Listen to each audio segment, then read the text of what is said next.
నమస్తే. Welcome to V3 news. లక్ష్యం సమాజహితం. ఇక వార్తల్లోకి వెళ్లే ముందు ముఖ్యాంశాలు.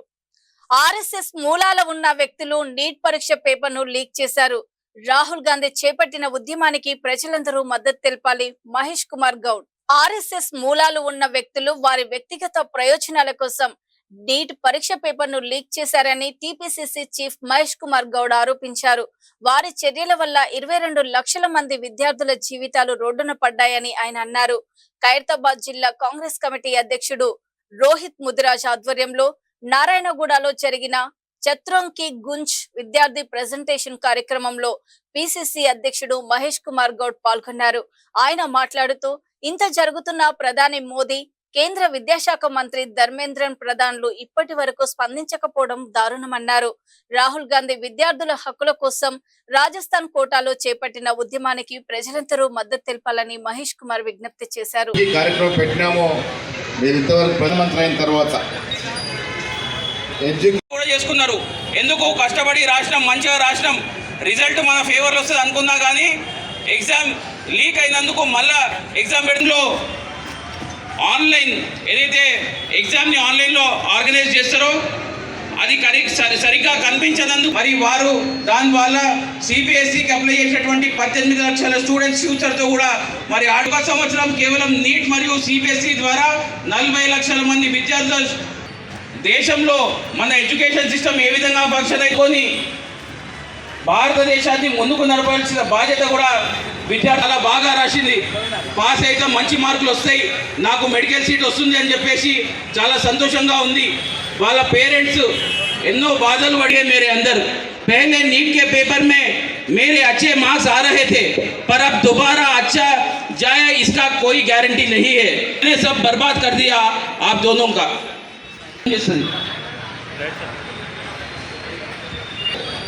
ఎప్పుడు విద్యార్థులను మరి దేశవ్యాప్తంగా భారతదేశ విద్యా వ్యవస్థలో ఏవైతే అవకతవకలు ఉన్నాయో, ఏవైతే డిస్క్రిపెన్సీస్ ఉన్నాయో వాటి మీద ఈ దేశ ప్రతిపక్ష నాయకుడు, దేశ ప్రజల గొంతుకైనటువంటి రాహుల్ గాంధీ గారు కొద్ది రోజుల క్రితం రాజస్థాన్లోని కోటాలో ఏదైతే కార్యక్రమాన్ని తీసుకున్నారో ఆ కార్యక్రమంలో భాగంగా ఛాత్రోంకి గూంజ్ ఈరోజు హైదరాబాద్ మహానగరంలో నారాయణగూడలో వందలాది మంది విద్యార్థుల సమక్షంలో ఈ కార్యక్రమాన్ని నిర్వహించడం జరిగింది.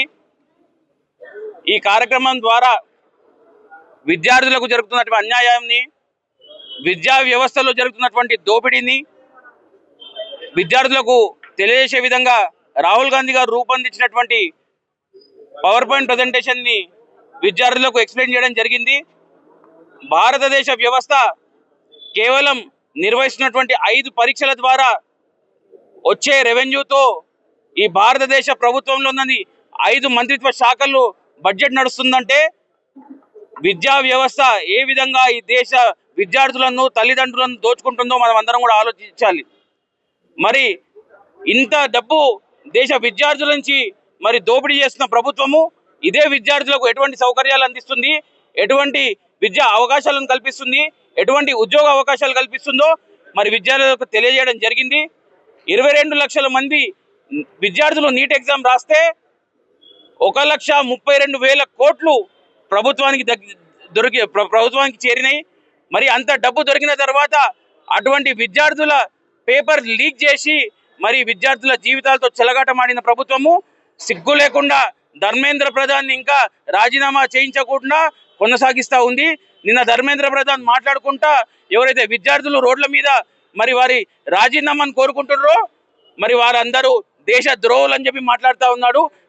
ఖైరతాబాద్ నియోజకవర్గం హిమాయత్ నగర్ డివిజన్ లో ఎస్ఐఆర్ ప్రక్రియ ప్రారంభం కానుండడంతో స్థానిక ప్రజలకు బిఎల్ఏ బిఎల్ఓలతో కలిసి హైదరాబాద్ ఇన్ఛార్జి మంత్రి పొన్నం ప్రభాకర్ అవగాహన కల్పించారు. ఓటర్ సవరణ ప్రక్రియలో అప్రమత్తంగా లేకపోతే ఓటు తొలగిపోయే అవకాశం ఉందని, బిఎల్ఓలు ఇచ్చే ఎన్యూమరేషన్ ఫారం నింపి ఇవ్వాలని, అప్పుడే ఓటు తొలగకుండా ఉంటుందని ప్రజలకు అవగాహన కల్పించారు.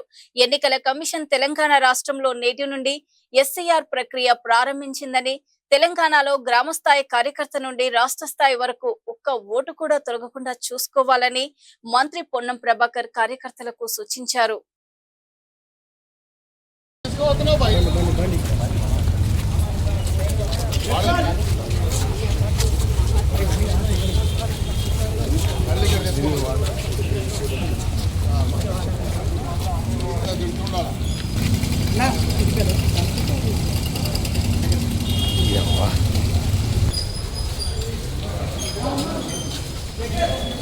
ఎన్నికల ప్రచారంలో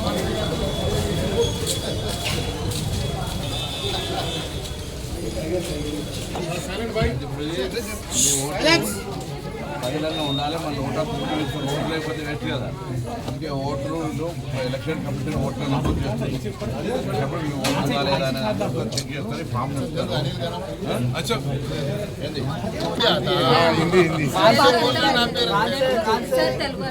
తెలుగు అర్థమవుతుందా?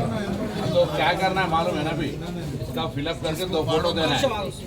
ये तुम्हारे घर वालों का क्या समझाए, क्या समझाए, क्या बोले पिकअप करके करेक्ट नाम हस्बैंड का नाम हो और कुछ गलत रहे तो इसको कॉल करो बोल के बोले.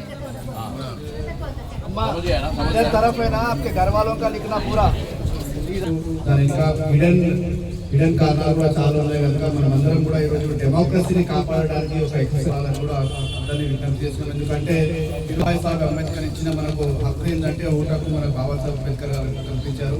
ఒకవైపు భారతదేశంలో ఉన్న అందరిలో అంటే డబ్బులున్న వాళ్ళు అంబానీ కావచ్చు, అడానీ కావచ్చు, అదేవిధంగా వాళ్ళ తనకు ఒక ఓటు ఉంటుంది, కింద మన బస్తీలో ఉన్న పేద వాళ్ళ తనకు కూడా ఒకే ఒక ఓటు ఉంటుంది. కనుక ఈ ఓటుని కాపాడాల్సిన బాధ్యత ఈరోజు మనందరి పైన ఉంది. ఈ ఎస్ఐఆర్ ఏదైతే బిఎల్ఏ అదేవిధంగా బిఎల్ఓ కూడా ఆల్రెడీ ప్రభుత్వం ఎలక్షన్ కమిషన్ తరఫున వేయడం జరిగింది. మీరందరూ కూడా బిఎల్ఏ కూడా చాలా చోట్ల ఆల్రెడీ అపాయింట్ అయి ఉన్నారు. మీ యొక్క ఎక్సర్సైజ్ ని చాలా జాగ్రత్తగా చేసుకోవాలని కూడా ఈ సందర్భంగా మీ అందరినీ కూడా కోరడం జరుగుతుంది. మరి ఇది ఒక 1 మంత్ ఎక్సర్సైజ్. 1 మంత్ ఎక్సర్సైజ్ లో దాదాపు ప్రతి బిఎల్ఓ అనేటువంటి ప్రతి ఒక్క ఓటర్ దానికి 3 సార్లు రావడం జరుగుతుంది. ఆల్రెడీ 3 సార్లలో ఈ రోజు నుంచి మొదలవుతున్నాక ఒకవేళ ఈ రోజు లేకుండా కూడా మళ్ళీ తర్వాత కూడా వాళ్ళు వచ్చి మీకు ఒక 3 సార్లు కంపల్సరీ వాళ్ళు అటెండ్ కావాల్సిన బాధ్యత వాళ్ళ పైన ఉంది. ఎవరైతే బిఎల్ఏలో ఉన్నారో మీరు కూడా జాగ్రత్తగా మ్యాపింగ్ లో పాల్గొనాలి. ఎందుకంటే మీ పైన ఎక్కువ బాధ్యత ఉంటుంది. పార్టీగా చాలా జాగ్రత్తగా మ్యాపింగ్ చేయాలని కూడా మీ అందరినీ కూడా కోరడం జరుగుతుంది. మీకు ఎలాంటి కన్ఫ్యూజన్ ఉన్నా, కమ్యూనికేషన్కి ఏమైనా ఉన్నా కూడా పెద్దలు నాగేంద్ర అన్న కూడా ఉన్నారు, ఇక్కడనే ఉంటారు. మరి ప్రభుత్వం తరఫున అంటే ఈ ఎలక్షన్ కమిషన్ తరఫున ఏమైనా కమ్యూనికేషన్ ప్రాబ్లం తెలంగాణ రాష్ట్రంలో మొదలైంది. దీని ఇంకా చాలా చాలా కారణాలు ఉన్నాయి. నాగేంద్ర చెప్పినట్టు దాని ఇంకా హిడెన్ కారణాలు కూడా చాలా ఉన్నాయి కనుక మనం అందరం కూడా ఈరోజు డెమోక్రసీని కాపాడడానికి ఒక ఎక్సర్సైజ్ కూడా అందరినీ విజ్ఞప్తి చేస్తున్నాం. ఎందుకంటే బాబాసాహెబ్ అంబేద్కర్ ఇచ్చిన మనకు హక్కు ఏంటంటే ఓటకు మనకు బాబాసాహెబ్ అంబేద్కర్ గారు కల్పించారు. ఒకవైపు భారతదేశంలో ఉన్న అందరిలో అంటే డబ్బులున్న వాళ్ళు అంబానీ కావచ్చు, అడానీ కావచ్చు, అదేవిధంగా వాళ్ళ తనకు ఒక ఓటు ఉంటుంది, కింద మన బస్తీలో ఉన్న పేద వాళ్ళ తనకు కూడా ఒకే ఒక ఓటు ఉంటుంది. కనుక ఈ ఓటుని కాపాడాల్సిన బాధ్యత ఈరోజు మనందరి పైన ఉంది. ఈ ఎస్ఐఆర్ ఏదైతే బిఎల్ఏ అదేవిధంగా బిఎల్ఓ కూడా ఆల్రెడీ ప్రభుత్వం ఎలక్షన్ కమిషన్ తరఫున వేయడం జరిగింది. మీరందరూ కూడా బిఎల్ఏ కూడా చాలా చోట్ల ఆల్రెడీ అపాయింట్ అయి ఉన్నారు. మీ యొక్క ఎక్సర్సైజ్ ని చాలా జాగ్రత్తగా చేసుకోవాలని కూడా ఈ సందర్భంగా మీ అందరినీ కూడా కోరడం జరుగుతుంది. మరి ఇది ఒక 1 మంత్ ఎక్సర్సైజ్. 1 మంత్ ఎక్సర్సైజ్ లో దాదాపు ప్రతి బిఎల్ఓ అనేటువంటి ప్రతి ఒక్క ఓటర్ దానికి 3 సార్లు రావడం జరుగుతుంది. ఆల్రెడీ 3 సార్లలో ఈ రోజు నుంచి మొదలవుతున్నాక ఒకవేళ ఈ రోజు లేకుండా కూడా మళ్ళీ తర్వాత కూడా వాళ్ళు వచ్చి మీకు ఒక 3 సార్లు కంపల్సరీ వాళ్ళు అటెండ్ కావాల్సిన బాధ్యత వాళ్ళ పైన ఉంది. ఎవరైతే బిఎల్ఏలో ఉన్నారో మీరు కూడా జాగ్రత్తగా మ్యాపింగ్ లో పాల్గొనాలి. ఎందుకంటే మీ పైన ఎక్కువ బాధ్యత ఉంటుంది. పార్టీగా చాలా జాగ్రత్తగా తెలంగాణ ఉద్యమకారుల ఆధ్వర్యంలో సకల కళల జేఏసీ నాయకుడు ఉద్యమ నేత మురళీధర్ దేశపాండే సంస్కరణ సభ హైదరాబాద్ బాగ్లింగంపల్లి సుందరయ్య విజ్ఞాన కేంద్రంలో జరిగింది. ఈ సందర్భంగా ఆయన కుటుంబ సభ్యులు, ఆత్మీయులు, పలువురు ఉద్యమకారులు, ఉద్యమ నేతలు కార్యక్రమానికి హాజరై ఆయన చిత్రపటానికి పూలమాలలు వేసి నివాళులర్పించారు. ఈ కార్యక్రమంలో తెలంగాణ ఉద్యమకారులు భూపతి వెంకటేశ్వర్లు, విష్ణు, ప్రొఫైల్ రామ్రెడ్డి, సుల్తాన్ యాదగిరి, చందు, స్వామి, జనార్దన్, మహేష్ తదితరులు పాల్గొన్నారు. ఈ సందర్భంగా వారు మాట్లాడుతూ మురళీధర్ దేశపాండే తెలంగాణ ఉద్యమంలో కీలక పాత్ర పోషించారని గుర్తు చేశారు. కాంగ్రెస్ ప్రభుత్వం ఉద్యమకారులకు ఎన్నికలకు ముందు ఇచ్చిన హామీలను నెరవేర్చాలని, 250 గజాల స్థలం ఇచ్చి ఉద్యమకారులకు గుర్తించాలని, దేశపాండే కుటుంబానికి ప్రభుత్వం అండగా నిలవాలని అన్నారు. 25 లక్షల ఎక్స్గ్రేషియా, 25,000 పెన్షన్ వారి కుటుంబంలో ఒకరికి ప్రభుత్వ ఉద్యోగం ఇవ్వాలని రాష్ట్ర ప్రభుత్వానికి విజ్ఞప్తి చేశారు. जोहार मुरलीधर देशपांडे जोहार जोहार जोहार वीडियो తీస్తున్న ఫోటో హర్ మురళీధర్ దేశపాండే అన్నకు జోహార్ జోహార్ హర్ మురళీధర్ దేశపాండే అన్నకు జోహార్ జోహార్ హర్ మురళీధర్ దేశపాండే అన్నకు జోహార్ జోహార్ ప్రజా కళలు వర్ధిల్లాలి ప్రజా కళలు వర్ధిల్లాలి जोहार मुरलीधर देशपांडे सार को జోహార్ జోహార్ जोहार मुरलीधर देशपांडे सार को జోహార్ జోహార్ తెలంగాణ ఉద్యమకారుడు మురళీధర్ దేశపాండే గారికి ముఖ్యంగా ఇది ముఖ్యంగా సకల కళలకు సంబంధించింది కాబట్టి కళాకారులకు కాబట్టి తెలంగాణ కాంగ్రెస్ గవర్నమెంట్ తెలంగాణ గవర్నమెంట్ ఓడిపోవడానికి కాంగ్రెస్ గెలవడానికి కారణం కళాకారులు. ఎందుకంటే మీకు చిన్న ఈక్వేషన్ చెప్తానా, మీరు వేలు లక్షలకు ఖర్చు పెడతారు, కళాకారులు తలుచుకుంటే గవర్నమెంట్ కూలుతాయి. మీకు అర్థమేటికి రాకుంటే నేను చెప్తే ఎక్కడో చూడండి. మీకు ఒక్క ఎమ్మెల్యే కింద ఎంత లేదన్న 100 గ్రామాలు ఉంటాయి. గ్రామానికి కనీసం ఒక 5 కళాకారులు ఉంటారు. అంటే ఒక కాన్స్టిట్యున్సీ కింద 100 గ్రామాలు 5 కళాకారులు అంటే 500 మంది కళాకారులు ఉంటారు. 500 మంది కళాకారులు అంటే కనీసం ఒక్కొక్క కళాకారులు ఇట్లా 500 అన్నా కూడా 5 ఓట్లు వేసుకున్నా కూడా మీకు 2,500 ఓట్లు వాళ్ళే ఉంటాయి. వాళ్ళ పార్టీని ఒక్కొక్కరు 10 మంది వేసినా కూడా మీకు 25,000 ఓట్లు చిల్లరగత్తరం అయితే ఓడిపోతారు. గవర్నమెంట్ కూల్చే శక్తి కళాకారులకు ఉన్నది. కాబట్టి కళాకారులను కనుక మీరు పట్టించుకోకుంటే మీకు గవర్నమెంట్ గల్లంతు చేస్తారు. నేను సింపుల్ ఈక్వేషన్ చెప్తాను, అర్థమెటిక్ అర్థం కాకుండా అర్థం చేసుకో.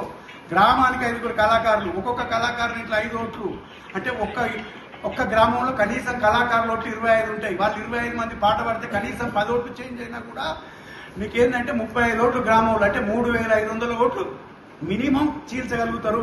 3,500 ఓట్లు ఇట్టించి అటువైనంటే 7వ ఓట్లు మీ సీటు గల్లంతో మీ గవర్నమెంట్ గల్లంతో రోడ్డు మీద తిరగాల్సి వస్తుంది. కళాకారులు రాష్ట్ర వ్యాప్తంగా జానపద కళాకారులు ఉద్యమకారులు వారికి ఘనమైన నివాళులు అర్పించడం అనేది జరిగింది. నిజంగా తెలంగాణ వచ్చి 13 సంవత్సరాలు కావస్తా ఉంది.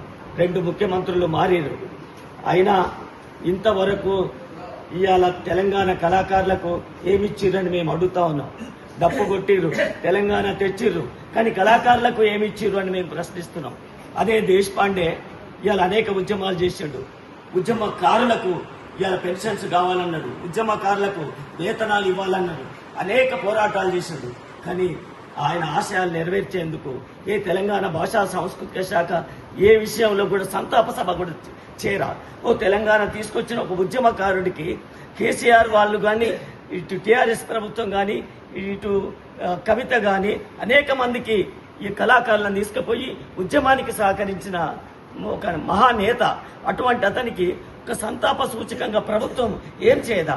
ఆయన కుటుంబానికి సంబంధించిన ఎక్స్గ్రేషియా కానీ, ఆ కుటుంబానికి సంబంధించిన ఉద్యోగం కానీ, ఆ కుటుంబానికి ఏమీ ఇంతవరకు చెందలేదు. అటువంటి పరిస్థితుల్లో కనీసం సంతాపం, సానుభూతి ఏమి ఇవ్వని పరిస్థితి. అందులోటి కళాకారులకు ఆయన ఆశయం గుర్తింపు కార్డులు ఇవ్వాలి. ఎంతమందికి ఇచ్చారు గుర్తింపు కార్డులు? ఇప్పటికీ అప్రూవల్ అవ్వట్లేదు. ఒక్కరికంటే ఒక్కరికి. కొంతమంది వాళ్ళ అనుయాయులకు, రవీంద్ర భారతి చుట్టూ తిరుగుతున్న వాళ్లకు, కొంతమంది ఆయన జూపల్లి కృష్ణారావు గారి చేతుల మీదుగా ఐడెంటిటీ కార్డులు ఇచ్చారు. అంతే, అయిపోయిందా? దాంతో ఇప్పటికీ డిపిఆర్ఓ సంతకాలు పెట్టట్లేదు, వృద్ధాప్య పెన్షన్ ఇవ్వట్లేదు, కళాకారులకు కనీసం ఇండ్లు లేవు. కళాకారులకు మురళీధర్ దేశపాండే అన్న జోహార్లు. మీ పేరు? వాస్తవానికి అంటే నా పేరు విష్ణుకిషోర్ అండి. నేను మ్యూజిక్ డైరెక్టర్. తెలంగాణ ఉద్యమంలో ఎన్నో పాటలకు సంగీతం అందించాను. ఇలా ఏం జరిగిందంటే 1400 మంది అమరవీరులు ఉన్నారు. ఆ అమరవీరులు చనిపోయి బాధపడ్డారు. చనిపోయినరు వాళ్ళు. మరి ఆత్మ బాధపడుతుందా, ఏం బాధపడుతుందో మనకు తెలియదు. కానీ బతికుండి తెలంగాణలో జరుగుతున్నటువంటి విషయాల మీద సచ్చినటువంటి వాళ్ళల్లో మురళీధర్ దేశపాండే. అంటే వీళ్ళు అవలంబిస్తున్నటువంటి విధానం, వీళ్ళు చేస్తున్నటువంటి విధానం, గత ప్రభుత్వము ఈ ప్రభుత్వం 2 ప్రభుత్వాలు కూడా వాళ్ళ విధానాలు. యాక్చువల్లీ టిఆర్ఎస్ పార్టీ ఆవిర్భావంలో 10 మందిలో అన్న ఒకడు మురళీధర్ దేశపాండే. చాలా మందికి తెలియదు. వాస్తవానికి ఈయనను వాడుకోవడమే తప్ప ఆయన ఏదైతే కావాలని కోరుతున్నాడో, ఏదైతే అడుగుతున్నాడో దాన్ని మాత్రం పక్కకు పెట్టడము, దాన్ని అడిగితే ధిక్కరించడం, ఇలా చిన్న పిల్లవాడే మనస్తత్వం. వాస్తవానికి మురళీధర్ దేశపాండే అన్న ఆయన కన్నా చాలా చిన్న వాళ్ళనైనా ఆయన అన్న అనే పిలుస్తాడు. ఎవరినైనా అన్న బాగున్నావే, అన్న బాగున్నావు, ఇట్లా నిరంతరంగా ఒక బండి వేసుకొని రావడం, షోపుటప్ లేదు.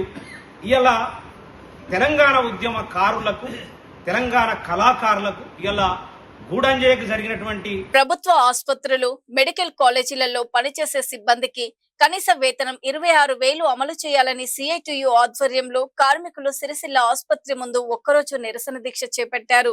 జిల్లాలోని సిరిసిల్ల, వేములవాడ ప్రభుత్వ జనరల్ హాస్పిటల్, మెడికల్ కాలేజీలు, నర్సింగ్ కాలేజీలలో పనిచేసే శానిటేషన్ సెక్యూరిటీ సిబ్బందికి ప్రభుత్వం 26,000 కనీస వేతనంతో పాటు ఉద్యోగ భద్రత కల్పిస్తామని హామీ ఇచ్చి 2.5 సంవత్సరాలు గడిచినా ఇంకా ఇవ్వడం లేదని, ప్రభుత్వం నిర్లక్ష్య వైఖరిని మానుకొని కాంట్రాక్టు వ్యవస్థను రద్దు చేసి కార్మికులకు నేరుగా జీతాలు ఇవ్వాలని సిఐటియు నాయకులు డిమాండ్ చేశారు.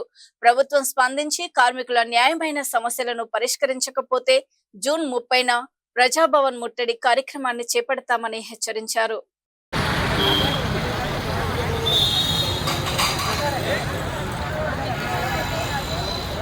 కనీస వేతనం 26,000 రూపాయలు హాస్పిటల్ కార్మికుల కనీస వేతనం 26,000 రూపాయలు. జిందాబాద్ సిఐటియు, జిందాబాద్ జిందాబాద్ జిందాబాద్ సిఐటియు, జిందాబాద్ జిందాబాద్. పరిష్కరించాలి,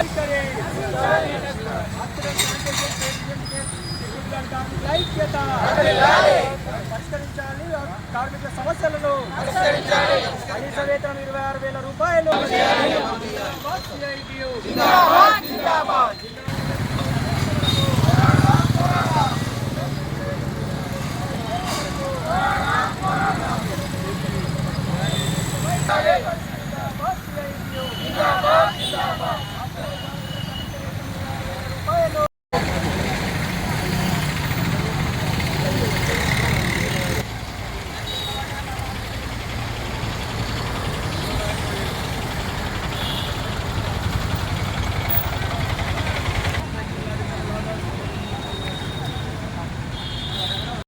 శాఖ పరిధిలోని ప్రభుత్వ ఆసుపత్రులు, మెడికల్ కాలేజీల్లో పనిచేస్తున్నటువంటి sanitation, patient care, security guard కార్మికుల కనీస వేతనం 26,000 రూపాయలు అమలు చేయాలని, అదేవిధంగా వారికి సంబంధించినటువంటి పిఎఫ్ కాంట్రాక్ట్ యజమాని వాటాను ప్రభుత్వమే చెల్లించాలని తదితర డిమాండ్ల మీద రాష్ట్ర కమిటీ పిలుపులో భాగంగా ఈరోజు రాజన్న సిరిసిల్ల జిల్లాలో జిల్లా ఆసుపత్రిలో, అదేవిధంగా వేములవాడ ఏరియా ఆసుపత్రి, నర్సింగ్ కాలేజీలో పనిచేస్తున్నటువంటి సిబ్బంది అందరూ కూడా ఒకరోజు నిరసన దీక్ష చేపట్టడం జరుగుతూ ఉంది.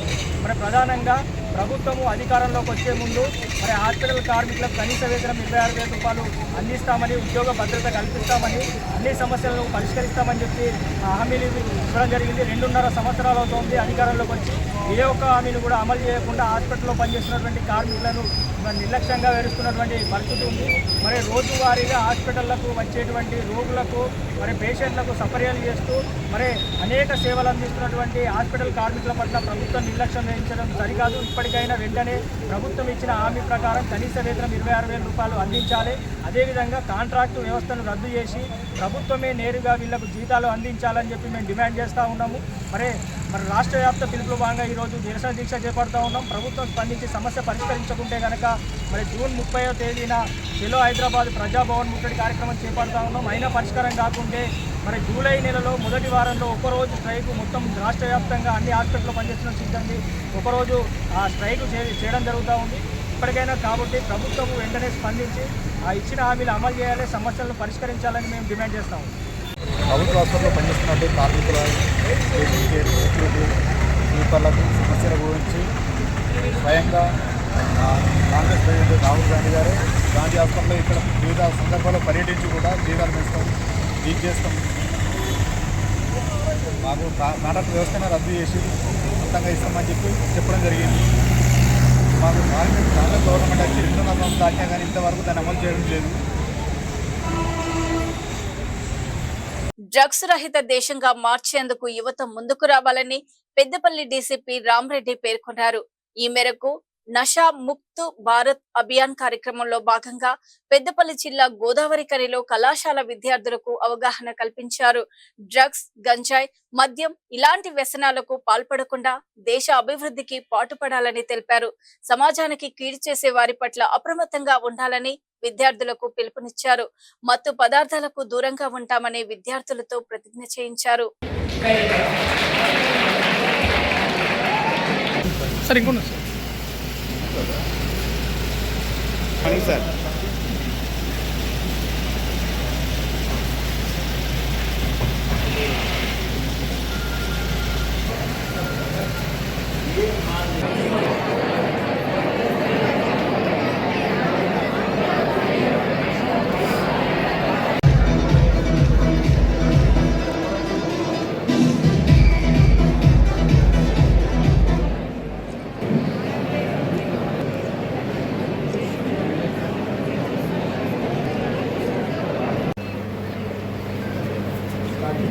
నేను మాదక ద్రవ్యాల పోరాటంలో క్రియాశీల భాగస్వామిని అవుతానని ఏ ఒక్కరూ డ్రగ్స్ బారిన పడకుండా ఉండడానికి కృషి చేస్తానని సమాచారాన్ని నేను డ్రగ్స్ రహిత అవుతానని చేస్తున్నాను. జై హింద్. అయితే దీని వెనుక ఒక చరిత్ర చెప్తాను. Good morning to Vanida. Myself Preeti from Bike. That's it or anyone else? Okay. Once again, the program on drugs and at the same time, Police Constable Snehalata is presently working in cheating. How many? 9 minutes down. Okay. Cheating. Now our women constable. మన తెలంగాణ రాష్ట్ర ప్రభుత్వం ప్రతిష్టాత్మకంగా చేపట్టినటువంటి ఈ drugs రహిత తెలంగాణను మన గౌరవ ముఖ్యమంత్రి గారు శ్రీ రేవంత్ రెడ్డి గారు ఒక ఈగల్ ఫోర్స్ను స్థాపించి ఒక రిటైర్డ్ డీజీపీ గారిని ప్రత్యేకంగా ఈ డ్రగ్స్ రహిత తెలంగాణను ఏర్పాటు చేయడానికి ఎంతో కృషి చేస్తున్నారు.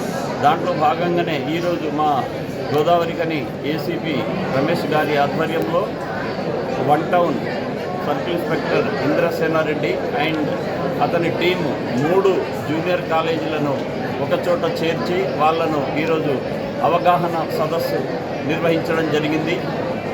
ముఖ్యంగా గోదావరికని ప్రజలకు మేము చేసే రిక్వెస్ట్ ఏంటంటే ఎవ్వరు కూడా డ్రగ్స్ను తీసుకున్నా లేదా వేరే వాళ్ళు పక్కన వాళ్ళు తీసుకుంటున్నా కానీ దాని ఇన్ఫర్మేషన్ 100 ఇమ్మీడియట్గా 100 కానీ లేదా 1908కి ఇన్ఫామ్ చేసి మన తెలంగాణను మనం అందరం చేయూతనిచ్చి డ్రగ్స్ రహిత తెలంగాణ చేసే దాంట్లో అందరూ భాగస్వాములు అవుదామని కోరుకుంటున్నాను.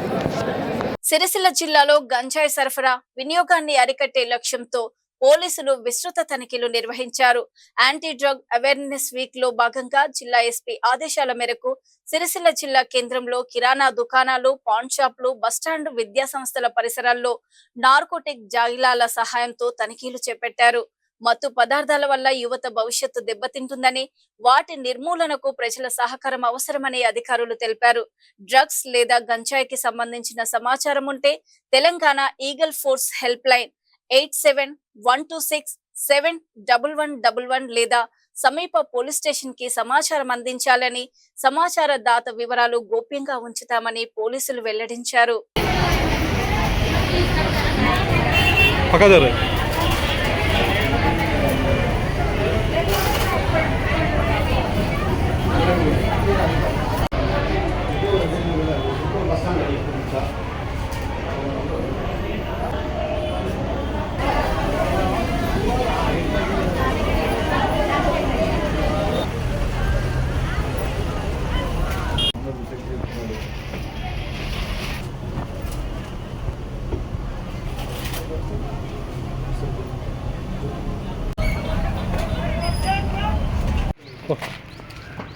సీనన్న దానిలాగా మంచి వస్తాయి అవి తీసుకో తీసి నాకు వచ్చా ఫార్వర్డ్ అవుతుంది అన్న ఆలోచన తీరన్నది గది షాప్ అన్ని చూసుడే చూడలే అట్లే కానీ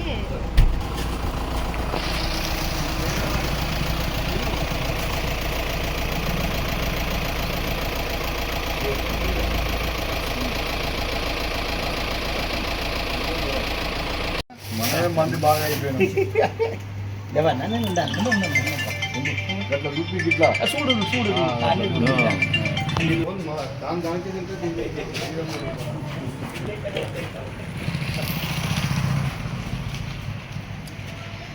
దానికి టైం లేదు నేను ఉండదానే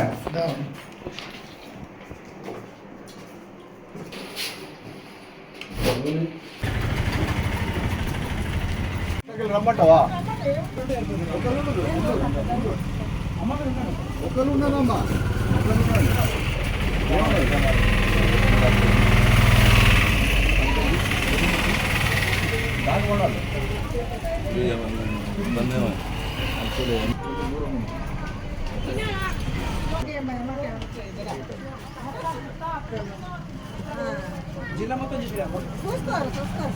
చూస్తూనే ఉండండి V3 న్యూస్, లక్ష్యం సమాజహితం. నమస్తే.